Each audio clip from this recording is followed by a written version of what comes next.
میں آپ کو مثال دیتا ہوں، کراچی ہاربر پہ آپ جا کے دیکھ لیں کہ سوائے گندگی کے ڈھیر کے ٹوٹا پوٹا انفراسٹرکچر ہے، وہ آپ کو نظر آئے گا. وہ جو یورپی یونین کے پیسوں سے، ان کے فنڈ سے جو وہاں پر سیمیٹڈ سڑکیں بنائی گئی تھی، وہ جگہ جگہ سے گڑھے پڑے ہوئے ٹوٹ پوٹ کا شکار ہیں، جن میں آپ کو کالا گندا پانی نظر آ رہا ہے.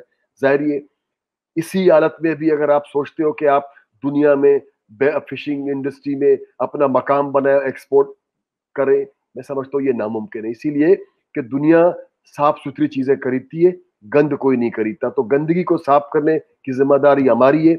تو ہم اپنا کام بہتر کریں گے تو دنیا ہم سے مچھلی خریدے گی، تبھی بہتر پرائس ملیں گے.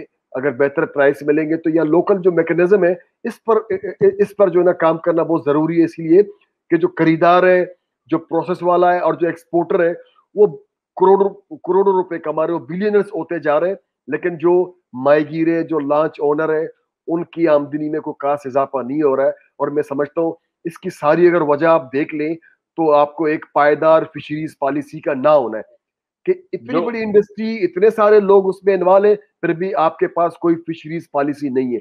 تو ہماری گزارش یہ کہ آپ سسٹینیبل فشریز پالیسی اڈاپٹ کریں، اپنے اسمبلی کے ذریعے لے آئیں. اسی لیے کہ بہت سارے لوگوں نے، فشر فوک فورم نے سمیت بہت ساری تنظیموں نے مل کر ایک پائیدار فشریز پالیسی ترتیب دی، جس کو ہم نے حکومتوں سے شیئر بھی کیا کہ آؤ اس پر کام کرو. لیکن افسوس اس پر کچھ بھی نہیں ہوا.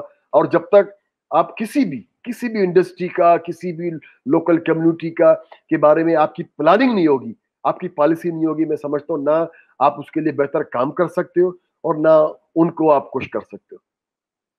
مجھے جو آپ کی گفتگو سے اندازہ ہوا ہے کہ اگر ایک اچھی پالیسی لے کے آئی جائے جو باقاعدہ بیٹھ کے ایک اچھی پروڈکٹ پروڈیوس کر سکے، جس کے لیے جو کام کرنے والا ہے وہ بھی سیٹسفائیڈ ہو، اس کی بھی آپ اس کا بھی خیال رکھیں، اور ظاہر ہے اس کے کام کرنے کی جگہ بھی اچھی ہوگی، تو جو پروڈکٹ ہے اس کی انٹرنیشنل مارکیٹ میں ویلیو بھی بڑھ جائے گی. نتیجے میں ان تمام، ہم ابھی 60 ارب روپے کی بات کرتے ہیں، تو ہم 600 ارب روپے پہ بھی جا سکتے ہیں، یا پتہ نہیں کتنے. لیکن یہ کہ بہرحال 60 ارب روپے کچھ نہیں ہے اگر ہماری یہی پروڈکٹ صاف ستھری بن کے اچھے حالات میں نکلے اور ہم اپنے ملازمین کو اچھے پیسے دے رہے ہوتے ہیں. ایکسپورٹر کو بھی فائدہ ہوگا، سرکار کو بھی فائدہ ہوگا، مچھیرے کو تو ہوگا ہی ہوگا فائدہ. کیا میں یہ بات جو کہہ رہا ہوں یہ صحیح ہے کہ اس سے تینوں کا فائدہ ہوگا، یا صرف آپ اپنی بات کر رہے ہیں؟ نہیں، بالکل. دیکھو اس سے تو سب کو فائدہ ہوگا. پائیدار فشریز پالیسی کی میں اس لیے بات کرتا ہوں کہ اس کے لیے پاکستان فشر فوک فورم نے اور دیگر تنظیموں نے کافی سالوں سے کوشش کی ہے اور اس پہ کام کیا. ہم نے سرکار کو کہا کہ ہماری جو پالیسی ہے وہ حتمی نہیں ہے، آؤ آپ بیٹھ کر اگر آپ سمجھتے ہو کہ آپ اس میں کوئی ترمیم کر سکتے ہو، اپنے طور پر اس کو ڈھال سکتے ہیں، تو وہ بھی اس کے لیے ہم تیار ہیں. لیکن آپ سوچ لیں کہ اگر آپ کے پاس کوئی پالیسی نہیں ہے، آپ کچھ نہیں کر سکتے. میں آپ کو مثال دے رہا ہوں، روزانہ 55 کروڑ گیلن گٹر کا پانی، سیوج واٹر، آپ سمندر میں بغیر ٹریٹمنٹ کیے ڈال رہے. تو جو ہمارا ساحل ہے، کس کو بلو واٹر کہا جاتا تھا، وہ گندگی کا ڈھیر بنا ہوا ہے.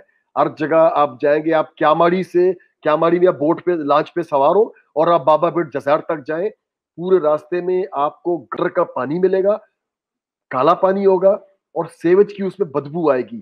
تو جب یہ قسم کا جو آپ انفراسٹرکچر ہے جو پہلے سے اچھا تھا اس کو برباد کر رہے ہیں، آپ اپنے گند گٹر کو سارا اس میں ڈال رہے ہیں، تو آپ اس انڈسٹری کے لیے بہتر کی کیا توقع رکھ سکتے ہیں؟ تو سب سے پہلے آپ گٹر کا جو پانی ہے 55 کروڑ گیلن پر ڈے آپ ڈال رہے ہو، اس کو صحیح کریں تو میں سمجھتا ہوں کافی چیزیں اچھی ہو جاتی ہیں. ٹھیک ہے سعید بلوچ صاحب، بہت دلچسپ گفتگو رہی اور بہت ساری چیزیں ہیں جو ہمیں جاننے کا موقع ملا. بات یہ ہے کہ اگر حکومت کی سمجھ میں آئے کہ یہ ملک کے بھلے میں بھی ہے، یہ ملک کے ان عوام کے بھلے میں بھی ہے جو بیچارے اس پہ کام کر رہے ہیں، اور جو 4 پیسے کمانے کو بیٹھے ہوئے ہیں دوسروں کی محنت میں، ان کو بھی 5 پیسے مل جائیں گے. لیکن ذرا سا پلان صحیح کریں. اور یہ جو ایک سوچ ہوتی ہے نا کہ بھائی جتنا مل رہا ہے بس وہ لو اور نکل لو، یہ نہ سوچیں. یہ سوچیں کہ جو مل رہا ہے وہ اس لیے بڑھے کہ جو غریب آدمی کام کر رہا ہے اس کا بھی کچھ بھلا ہو. سرکار کو زیادہ ڈیوٹیز ملیں گی، زیادہ ٹیکس ملے گا، اس لیے کہ ہمارا آؤٹ پٹ زیادہ ہوگا. جو ارب پتی ہیں وہ بالکل کھرب پتی ہوں. ہم یہ نہیں کہہ رہے کہ امیر امیر تر نہ ہو، لیکن غریب غریب تر نہ ہو، غریب بھی ایک اچھی زندگی گزار سکے. خاص طور پہ یہ جو فشنگ کمیونٹی، اگر آپ ان کے حالات جا کے دیکھیں، اور میں دیکھتا رہا ہوں مسلسل، بہت افسوسناک ہیں. اس کی بہتری کی جا سکتی ہے. بجٹ میں کئی آپشنز ہیں، کئی اپرچونٹیز ہیں کہ ایسے میجرز لیے جا سکیں. نہیں لیے جاتے، بات بھی نہیں کی جاتی. اس بجٹ میں بھی ایسا کچھ نہیں ہے، پچھلے میں بھی نہیں تھا. اگلے میں کیا ہوگا دیکھتے ہیں. اللہ مالک ہے، شور مچانے کی ضرورت ہے، شور مچائیں گے.